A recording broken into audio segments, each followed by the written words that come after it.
Assalamualaikum warahmatullahi wabarakatuh. Segala pujian kepada Allah Subhanahu Wa Taala kerana memberi kami kemudahan agar kami dapat menyelesaikan tugasan ini tepat pada waktunya. Tanpa bantuannya, sudah pasti kami tidak dapat menyelesaikan tugasan ini dengan cemerlangnya.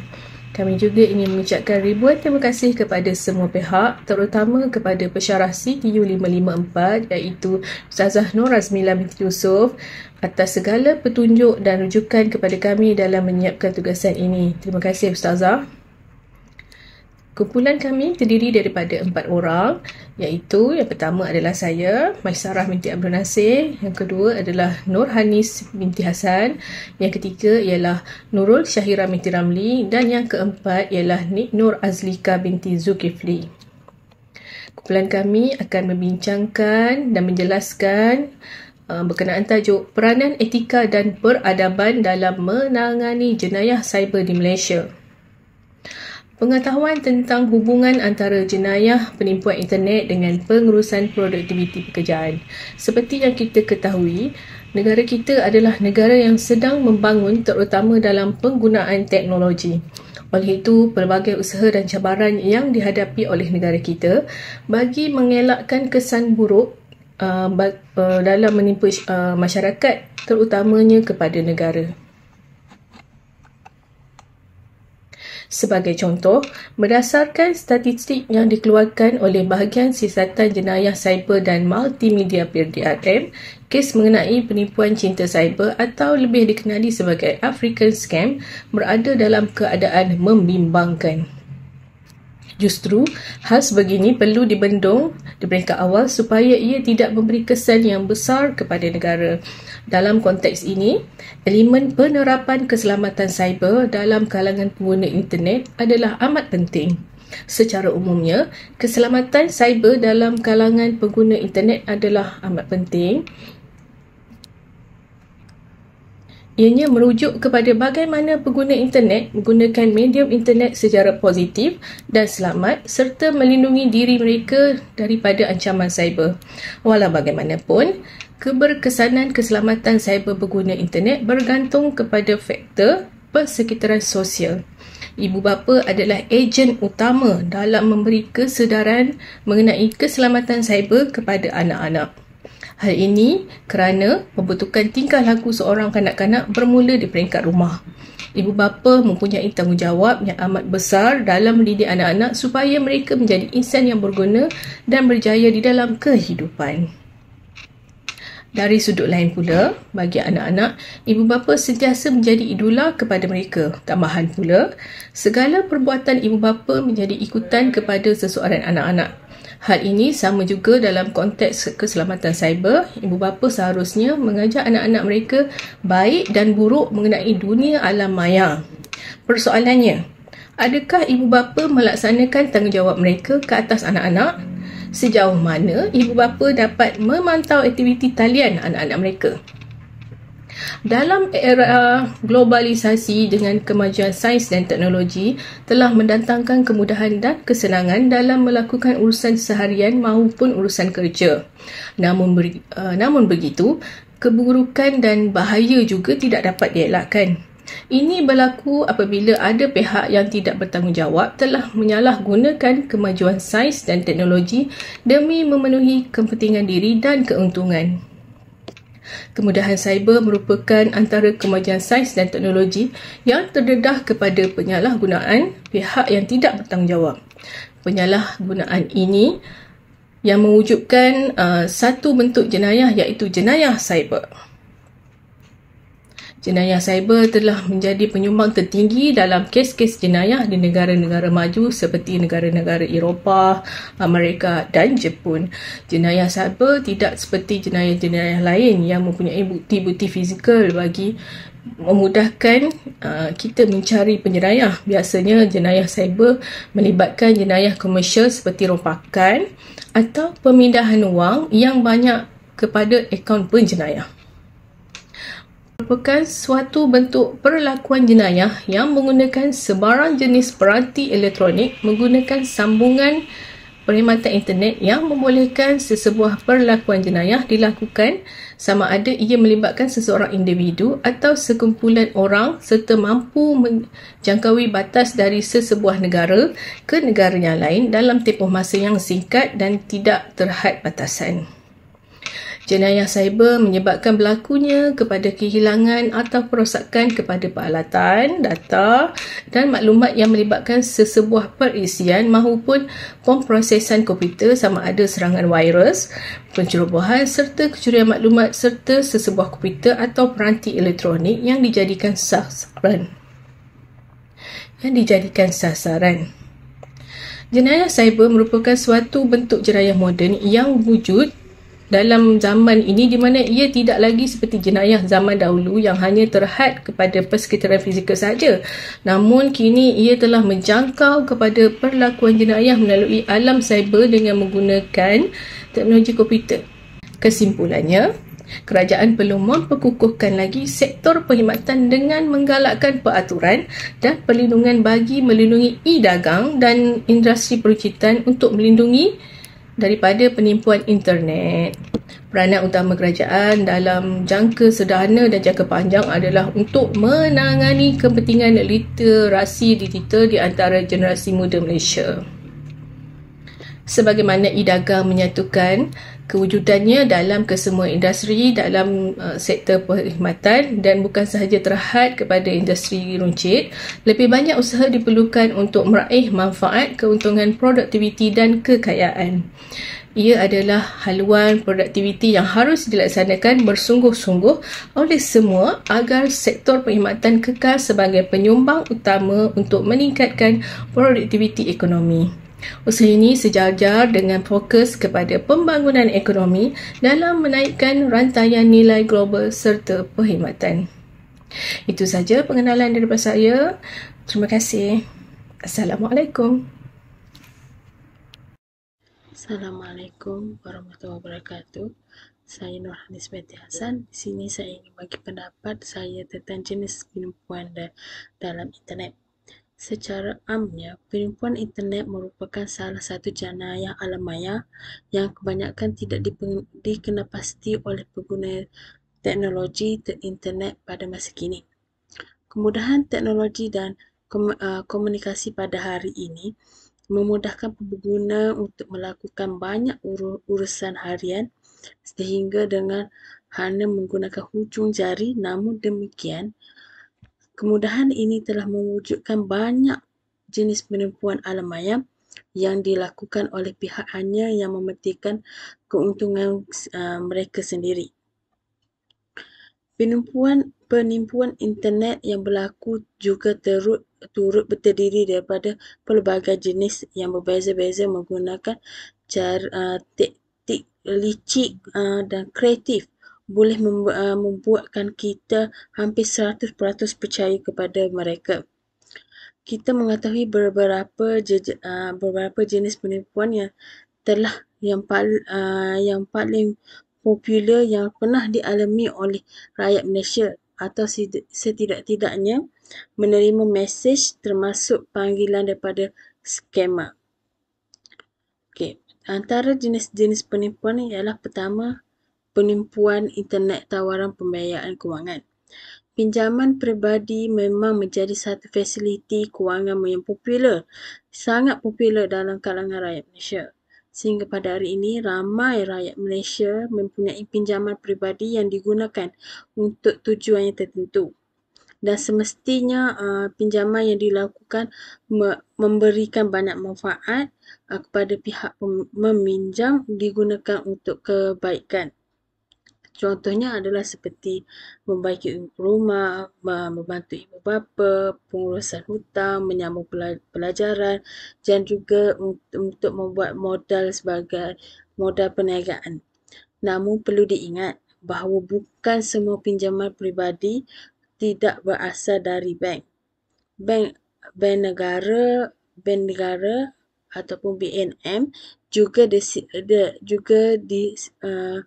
sering memberi nasihat dan peringatan kepada orang ramai supaya lebih berhati-hati dengan tawaran pinjaman pinjaman peribadi. Yang kedua pula ialah love scam. Love scam ni merupakan sejenis penipuan atas talian yang melibatkan situasi di mana penipu mengenal pasti mereka menerusi laman sosial atau laman web suai kenal dan seterusnya, cuba mendekati dan menjalin hubungan cinta. Melalui laman ini, penipu akan menggunakan identiti yang menunjukkan mereka sebagai teman cinta sejati yang sempurna. Mereka sanggup menghabiskan masa dan tenaga untuk memperolehi kepercayaan mangsa, menggoda mereka serta menyatakan keinginan untuk berkahwin. Kata-kata manis dan pujukan cinta dan sayang yang dilafazkan sebenarnya merupakan sebahagian daripada skrip yang telah kerap kali digunakan, dan sasaran mereka ialah untuk memanipulasikan dengan keadaan emosi kelemahan mangsa. Namun di sebalik semua ini, tujuan sebenar mereka ialah untuk memperdaya mangsa dan mengaut sejumlah besar wang ringgit yang daripada mangsa. Menurut Jabatan Siasatan Jenayah Komersial PDRM, antara cara untuk mengenal pasti love scam ni antaranya menyamar dengan gambar-gambar lelaki yang kacak dan wanita yang seksi, menyamar seorang duda dan baru bercerai dan ingin mencari pasangan, mempunyai darah kacukan, mempunyai kerja yang hebat dan berjaya seperti pilot, menyatakan bekas pelarian, mengambil masa yang lama untuk membalas mesej untuk perangkap mangsa, memanggil panggilan manja dan romantik, menjanjikan perkahwinan, meminta wang walaupun tidak pernah bertemu dengan mangsa diminta untuk membayar bungkusan yang ingin dihantar. Akhir sekali ialah skem cepat kaya. Skem cepat kaya, penipuan ini jenis boleh dikatakan antara yang paling kejam kerana ramai mangsa adalah golongan bawahan termasuk warga emas. Malah jumlah terpedaya dengan skim ini sanggup membuat pinjaman bank biarpun baru setahun jagung bekerja. Bagi warga emas pula, ramai yang sanggup menggadai tanah semata-mata untuk melabur. Kes sebegini banyak dilaporkan pada permulaan MLM sekitar 10 tahun yang lalu. Selain itu, skim ini turut berkait rapat dengan skim cepat kaya yang menawarkan kadar pulangan yang tinggi, yang besar atau tidak realistik bagi jumlah pelaburan yang kecil. Disebabkan itu juga jumlah kerugian jenis skem ini antara paling yang tinggi dicatatkan. Di sini saja giliran saya serahkan pembentang seterusnya. Terima kasih. Assalamualaikum warahmatullahi wabarakatuh. Nama saya Nurul Syahira binti Ramli dari kelas BA 242 dan saya akan membentangkan bab 3, iaitu berkenaan dengan statistik kes penipuan internet dan persekitaran pengurusan produktiviti dengan jenayah penipuan internet.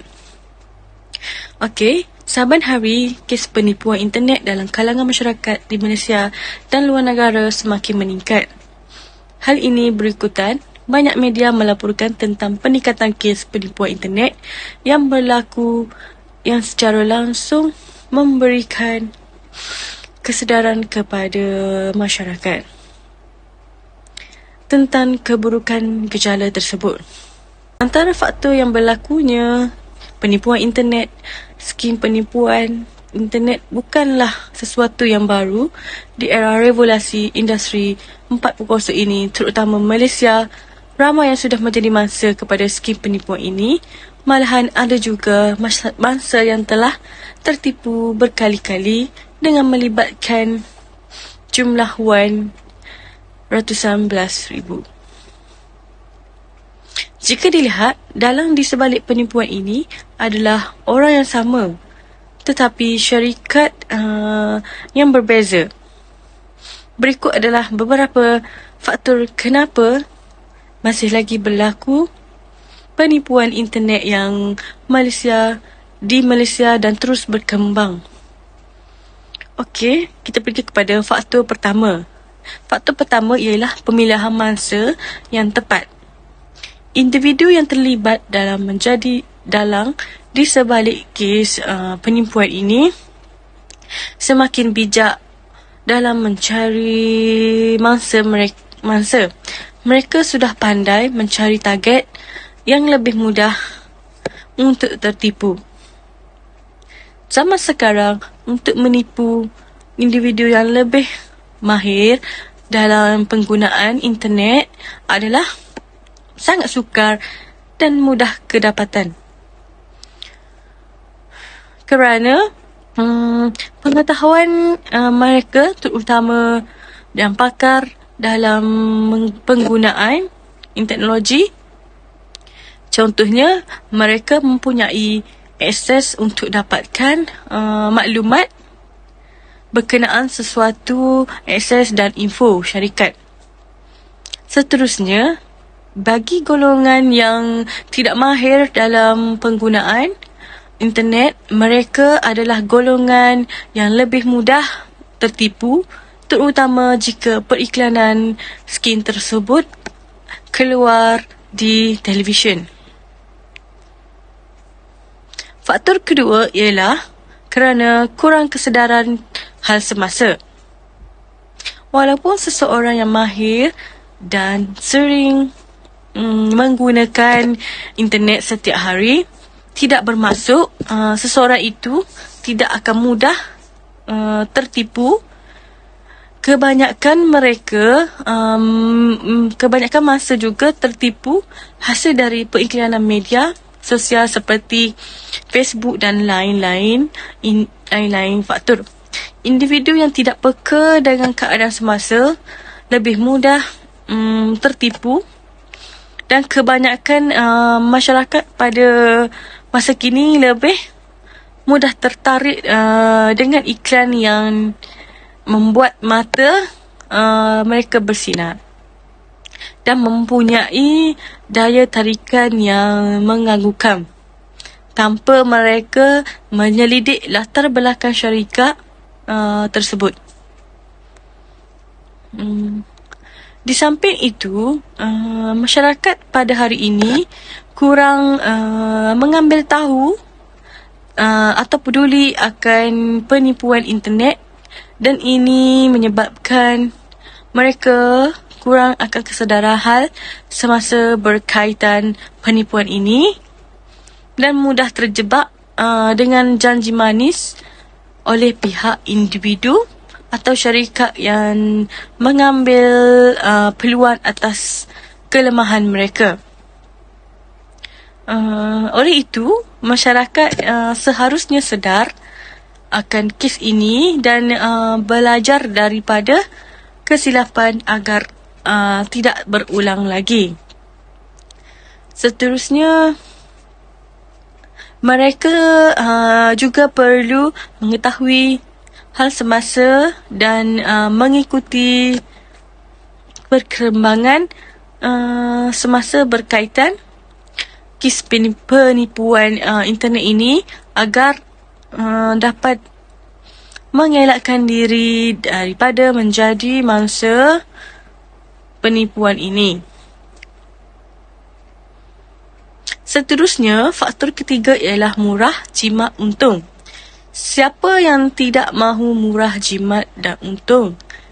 Ini adalah ayat marketing yang sering digunakan dalam penipuan untuk menarik minat orang ramai, terutama bagi golongan mereka yang tidak berkemampuan, dan bagi mereka yang mempunyai obses yang besar terhadap sesuatu barang sehingga sanggup melakukan apa saja untuk memilikinya.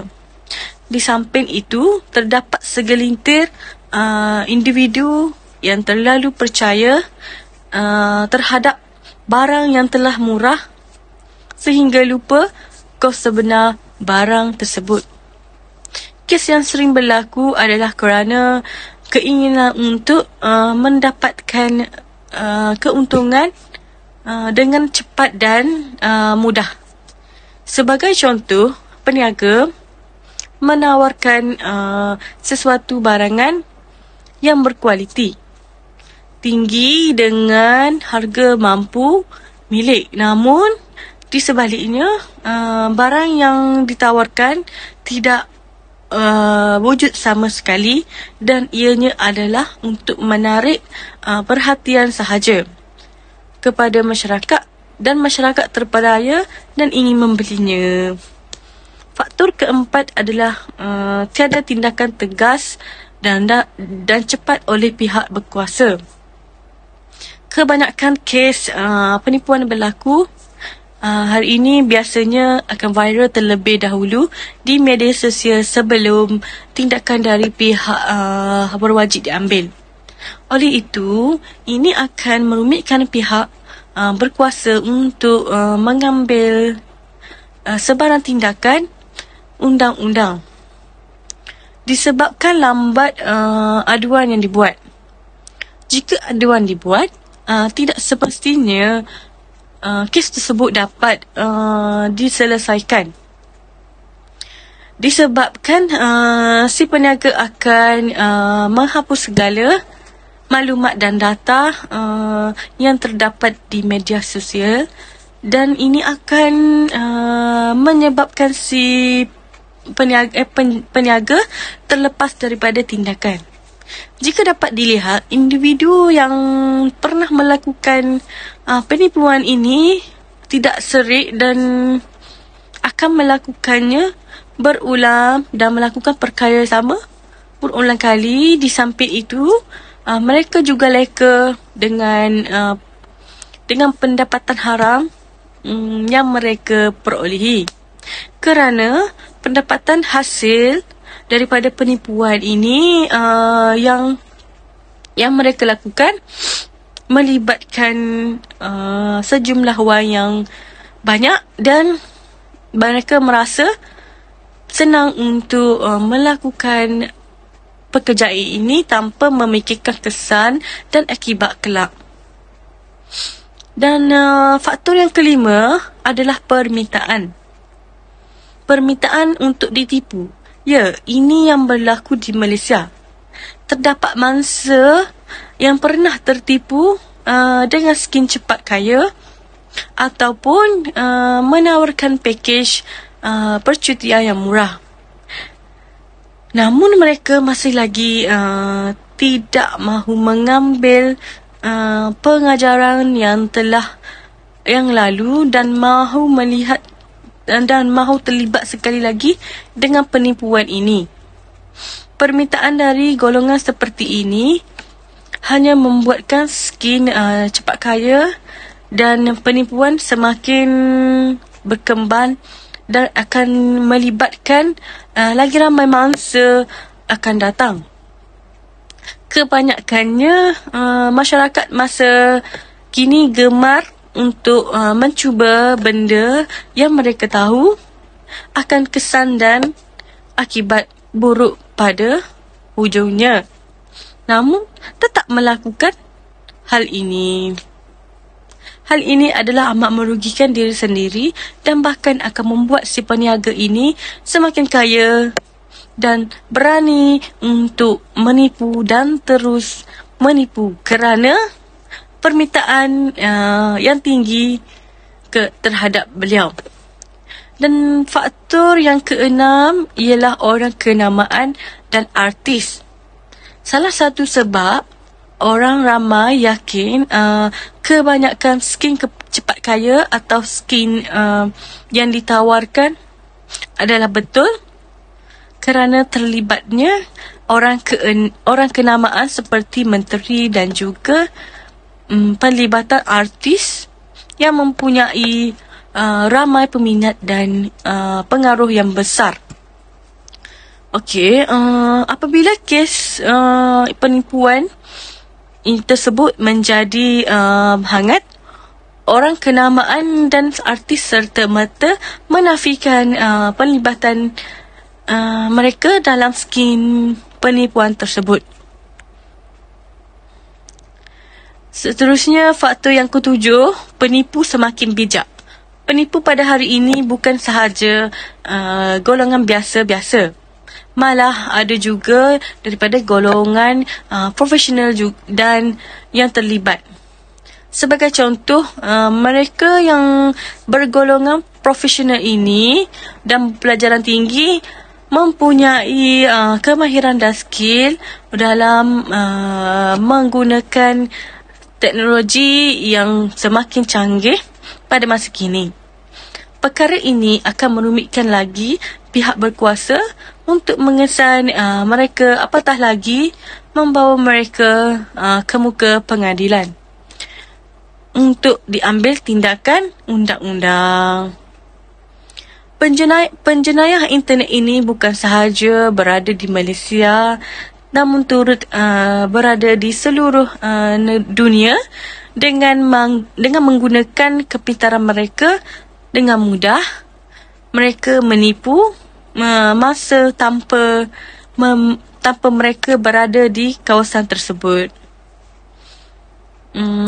Faktor seterusnya, kurangnya maklumat dalam penggunaan teknologi dengan selamat.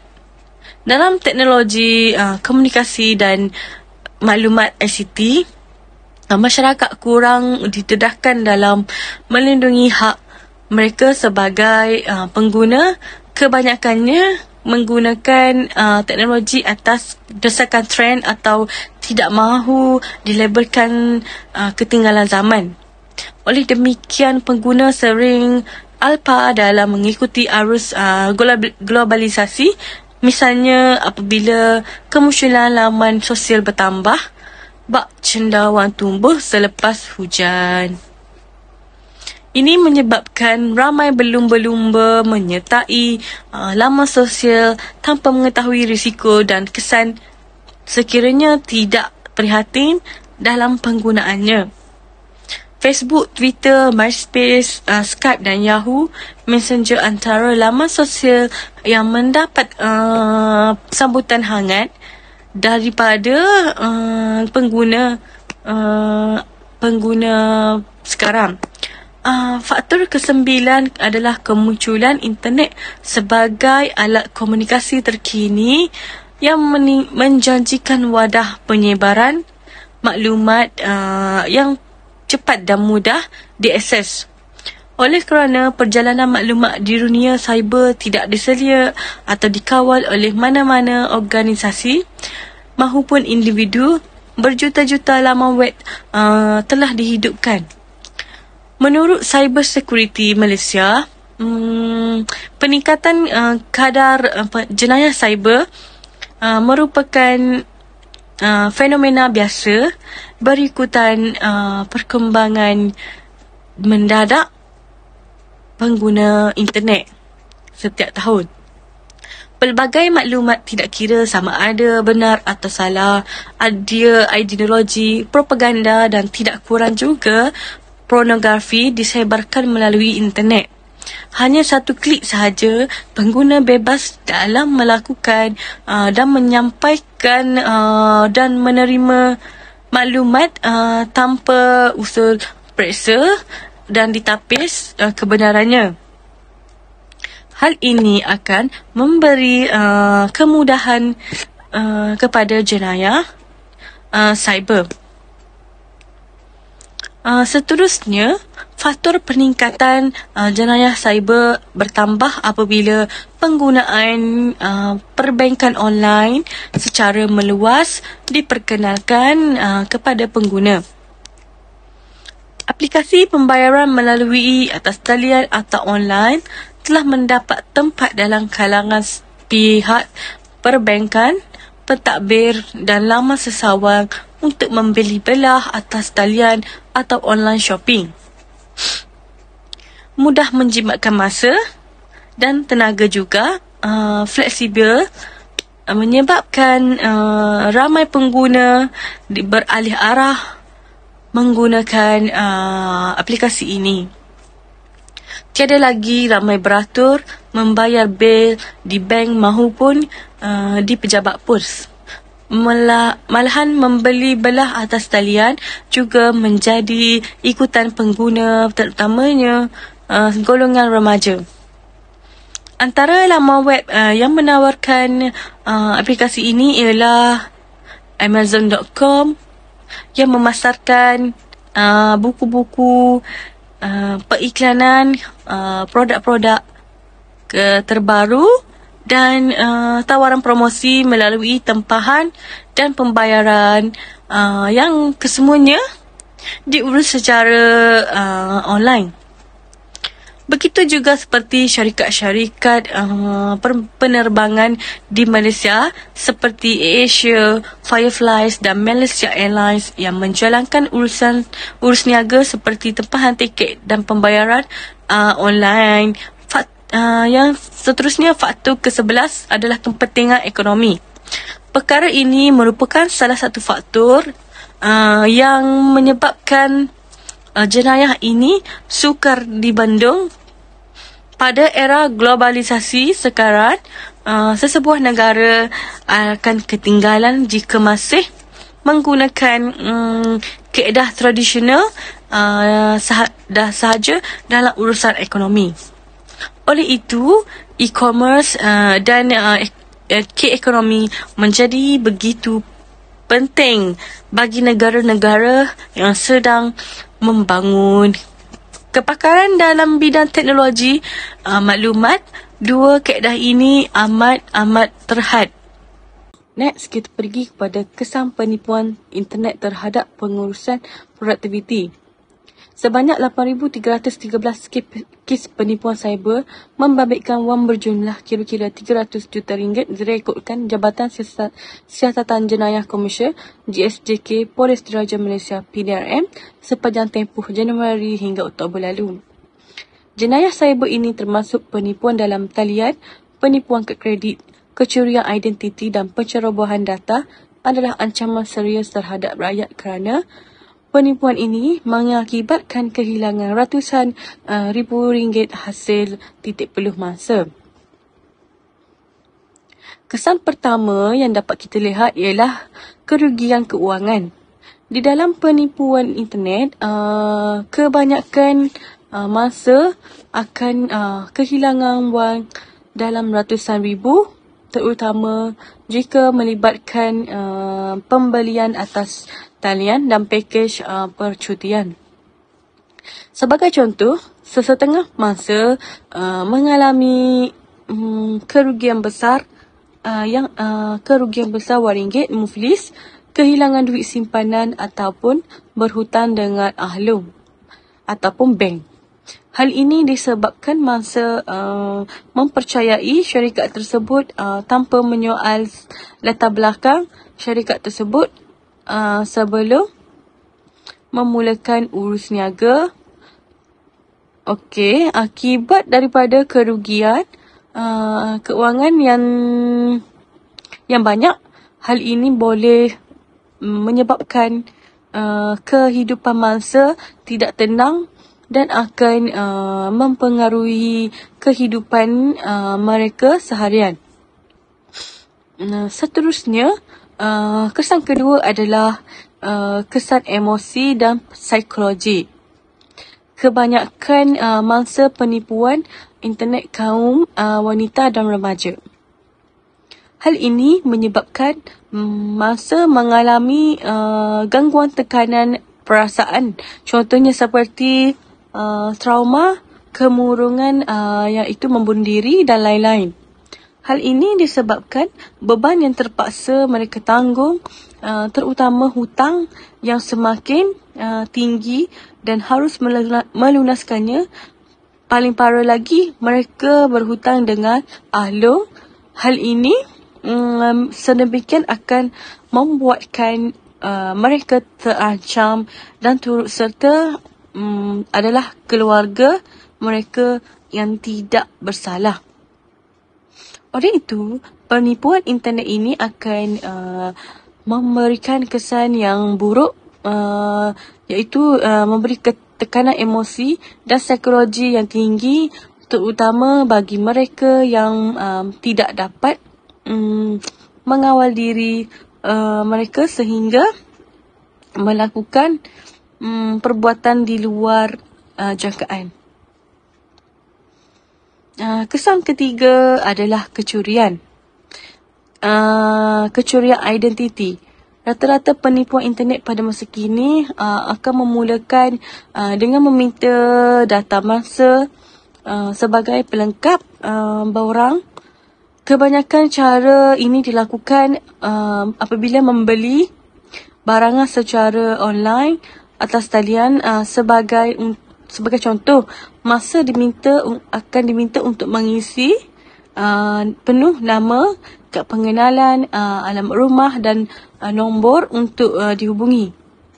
Dengan cara ini, maklumat peribadi mangsa yang telah diisi akan digunakan oleh si pelaku untuk mendapatkan dan memperdaya mangsa yang lain. Oleh itu, mereka akan susah untuk dijejaki bagi diambil tindakan undang-undang. Kes ini telah banyak berlaku di luar negara dan tidak kira juga Malaysia. Oleh itu, kita perlu berhati-hati dalam memberikan maklumat diri kepada orang lain, terutama kepada mereka yang tidak kita kenali, agar tidak menjadi mangsa kes penipuan internet. Selain itu, kesan keempat adalah pelibatan dalam aktiviti jenayah tanpa disedari. Sesetengah masa terlibat dalam jenayah merupakan jenayah menunaikan cek palsu. Hal ini disebabkan bagi mereka yang mempunyai hutang yang bertimbun-timbun akibat penipuan internet. Kebanyakan perbuatan ini disebabkan mereka tidak mempunyai wang untuk membayarnya dan terpaksa agar barangan peribadi mereka tidak disita oleh pihak bank. Selain itu, masa juga akan melakukan pekerjaan pengedaran dadah.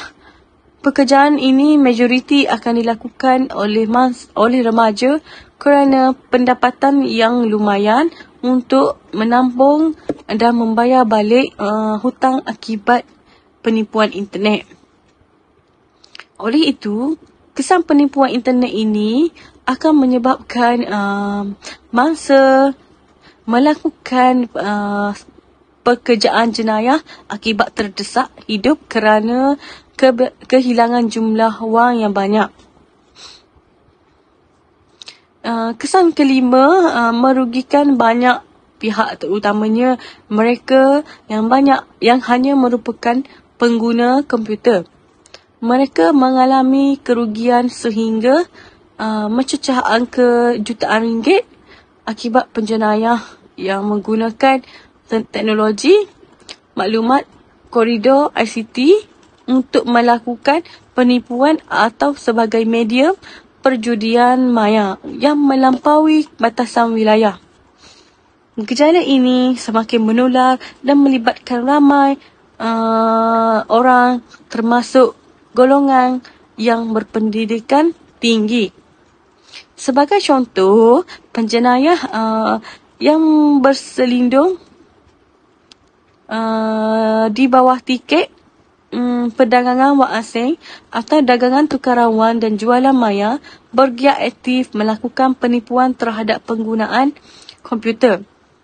Misalnya, seseorang pengguna itu diminta supaya memasukkan sejumlah wang ke dalam akaun melalui sesuatu laman web yang dikatakan menjalankan urus niaga itu. Tetapi sebenarnya urusan tersebut merupakan suatu helah. Aktiviti lain seperti aktiviti perjudian, iaitu pertaruhan bagi sesuatu kejohanan bola, sepak peringkat dunia juga kerap berlaku.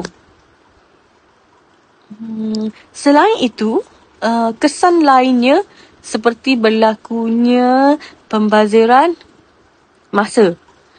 Apabila jenayah cyber berlaku, staf IT terpaksa meluangkan banyak masa mereka untuk mengendalikan dan menyelesaikan masalah yang berlaku.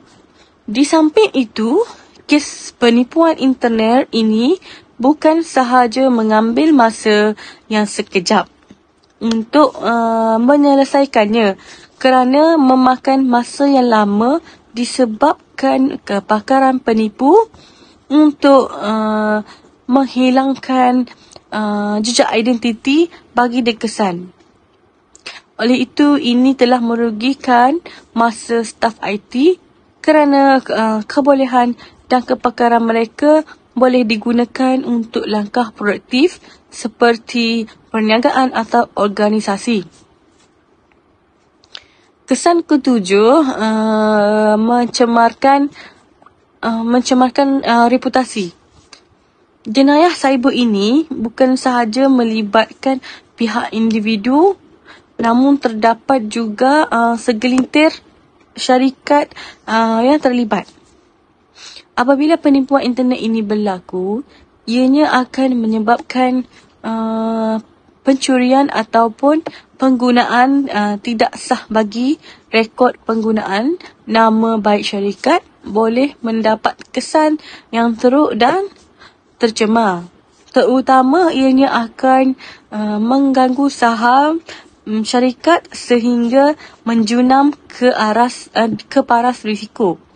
Hal demikian kerana pelanggan akan mula hilang keyakinan terhadap kemampuan syarikat untuk menjaga keselamatannya dan membuatkan mereka beralih ke syarikat yang lain. Di samping itu, para rakan kongsi juga akan ragu-ragu untuk terus melabur di syarikat tersebut, dan ini akan memberikan kesan yang amat dahsyat kepada syarikat tersebut. Kesan terhadap syarikat ini juga boleh menyebabkan syarikat kehilangan pendapatan berharga dan juga nama baiknya akan tercemar, serta kemungkinan pelanggan akan memboikot sebarang barangan pengeluaran oleh syarikat tersebut. Contohnya syarikat pengeluaran barangan elektronik dan barangan keperluan rumah. Kemungkinan syarikat tersebut akan gulung tikar akibat reputasi yang telah tercemar akibat kes penipuan internet.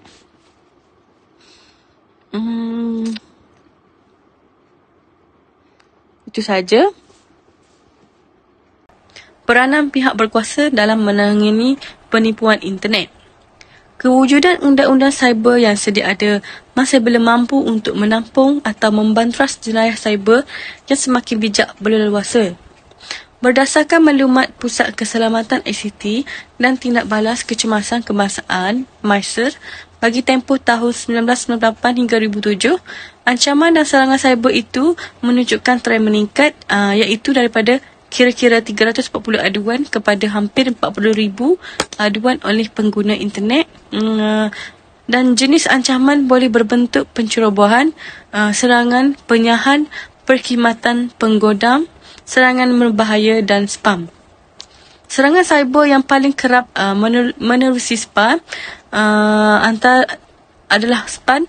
Antara peranan pihak berkuasa bagi menangani penipuan internet adalah mengajukan program kursus jenayah yang bertajuk Kita Juga Masa. Menurut pengarah JTK Perlis, Azmi Ibad, program ini adalah penting untuk penjawat awam bagi menyediakan diri menangani ancaman jenayah cyber. Beliau juga percaya sebahagian besar daripada masyarakat pernah menerima email berantai atau iklan di aplikasi Facebook. dan menyatakan kita telah ditawarkan pekerjaan yang menarik dan gaji yang lumayan dengan hanya duduk di rumah. Peranan kedua, media seharusnya berperanan untuk menjadikan badan pemerhati atau watchdog untuk melaporkan salah laku jenayah cyber ataupun penipuan internet. Hal ini bermaksud media memainkan peranan dalam usaha untuk membongkar segala kegiatan jenayah cyber kepada pihak berkuasa dan juga masyarakat. Peranan ketiga adalah kerajaan juga perlu peka terhadap perkembangan yang sedang melanda dunia cyber. Pada masa kini, masyarakat boleh berurusan mudah melalui rangkaian jaringan telekomunikasi iaitu melalui internet. Berbagai kegiatan boleh dilakukan oleh orang ramai melalui rangkaian internet tersebut. Sebagai contoh, terdapat segelintir individu yang dengan berani menawarkan khidmat seks secara terbuka melalui internet.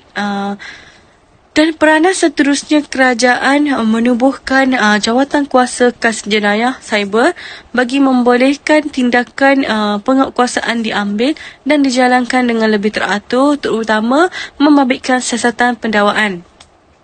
Peranan kelima, salah satu cara untuk menyelesaikan masalah jenayah cyber adalah penguatkuasaan undang-undang supaya mengawal sebarang pelanggaran terhadap garis panduan yang telah ditetapkan. Sesiapa yang melanggar undang-undang jenayah cyber akan menerima hukuman berbentuk denda atau penjara. Sebagai akibat, ini akan memberi kesedaran kepada masyarakat agar tidak melibatkan diri dalam penipuan internet ini.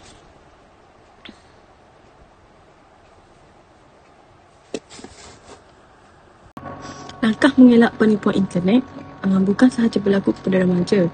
Antara langkah yang boleh diambil bagi mengatasi masalah ini adalah pengguna perlu mempunyai tahap kesedaran yang tinggi tentang risiko dan ancaman cyber ini, terutamanya ketika menggunakan komputer masing-masing. Kelas komputer juga haruslah diwajibkan di semua sekolah untuk mengajar pelajar tentang pengetahuan komputer serta internet, di samping menjelaskan langkah untuk mengelakkan diri pelajar daripada menjadi mangsa jenayah cyber. Sebagai contoh, pengguna media sosial harus menggunakan kata laluan yang selamat bagi akaun mereka. Keempat ialah beretika menggunakan internet dan media sosial. Seterusnya, kerjasama antara secara global. Malaysia perlu bekerjasama untuk negara lain demi meningkatkan keupayaan dalam menghadapi penipuan internet ini, terutama dengan yang telah maju. Okey, cabaran menangani penipuan internet. Terdapat banyak cabaran untuk menanganinya. Cabaran utama menangani penipuan internet adalah sukar dibendung. Penipuan internet ini memang sukar dibendung kerana kejahatan yang dilakukan melalui internet ini merentasi sepadan negara dan pencerobohan fizikal. Cabaran kedua adalah seperti sukar mencari dalan jenayah dan penyebaran melalui trolling adalah salah satu puncanya. Pencerobohan juga menjadi salah satu cabaran dalam menangani penipuan internet ini yang boleh menjurus ke pelbagaian jenayah cyber. Oleh itu, sekian dari saya. Terima kasih. Assalamualaikum warahmatullahi wabarakatuh. Nama saya Nina Azlika binti Zulkifli. Saya merupakan pembentang yang keempat untuk tajuk peranan etika dan peradaban dalam mengenangi jenayah cyber di Malaysia. Dan saya akan membentangkan sedikit sebanyak berkenaan rumusan dalam tajuk tersebut. Malaysia sememangnya berbangga jika rakyatnya celik IT, tetapi pada masa yang sama mereka juga perlu menjadi celik keselamatan berkaitan IT. Teknologi akan terus berkembang dan penjenayah akan sentiasa mencari cara baru untuk melakukan jenayah dengan bantuan teknologi tersebut. Pengguna Facebook dapat mengelakkan diri daripada menjadi mangsa intipan cyber dalam kalangan rakan sebaya mereka sekiranya mereka bijak dalam menggunakan rangkaian sosial ini. Antara tindakan yang boleh diambil oleh mereka ialah mengelakkan daripada menggunakan identiti asal semasa mendaftar diri di Facebook, kerana pendedahan identiti sebenar boleh menyebabkan mereka mudah dikenali oleh pengintip cyber. Tidak meletakkan gambar sendiri atau maklumat lengkap diri. Mengelakkan pertemuan secara bersemuka dengan rakan cyber yang baru dikenali. Menggunakan laman sosial untuk tujuan bermanfaat sahaja. Sesungguhnya penggunaan secara bijak oleh pengguna laman sosial mampu menjadi pendinding kepada kejadian jenayah intipan cyber. Lantaran kesan negatif daripada penggunaan laman sosial ini, para ibu bapa perlu memperlengkapkan diri mereka dengan ilmu yang secukupnya supaya anak-anak mereka tidak menjadi mangsa kecanggihan teknologi masa kini. Ibu bapa boleh memainkan peranan bagi mengekang penyalahgunaan laman sosial oleh anak-anak mereka dengan cara melakukan pemantauan ke atas anak-anak mereka. Tidak dinafikan bahawa undang-undang akan sentiasa dicabar untuk menangani jenis jenayah baru yang dicipta oleh alam maya. Justru itu, undang-undang perlu diperbaharui bagi memenuhi keperluan keunikan dunia cyber. Adalah diharapkan dengan gabungan pelbagai faktor seperti kesedaran keselamatan IT dalam kalangan remaja dan agensi-agensi lain boleh menangani segala jenayah cyber dalam Malaysia ini. Itu sahaja daripada saya. Sekian, terima kasih.